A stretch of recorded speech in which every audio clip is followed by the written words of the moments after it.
৮ নম্বর Deopara union বিএনপির উদ্যোগে জনসভা অনুষ্ঠিত। মোহাম্মদ মশিউর রহমান, টাঙ্গাইল জেলা প্রতিনিধির পাঠানো ভিডিও চিত্রে দেখুন বিস্তারিত।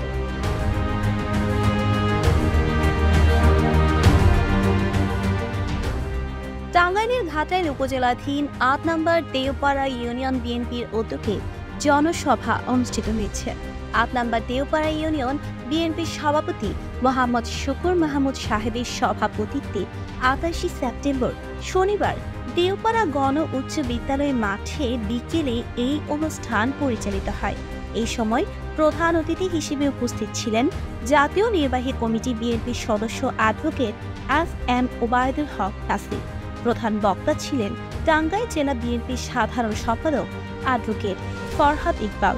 বিশেষ অতিথি ছিলেন উপজেলা বিএনপির সভাপতি মোহাম্মদ সিরাজুল হক, সাধারণ সম্পাদক মোহাম্মদ আলহাজ বিল্লাহ হোসেন, সহসভাপতি মোহাম্মদ আব্দুস সালাম মিয়া, যুগ্ম সাধারণ সম্পাদক মোহাম্মদ কোহিনুর ইসলাম প্রমুখ।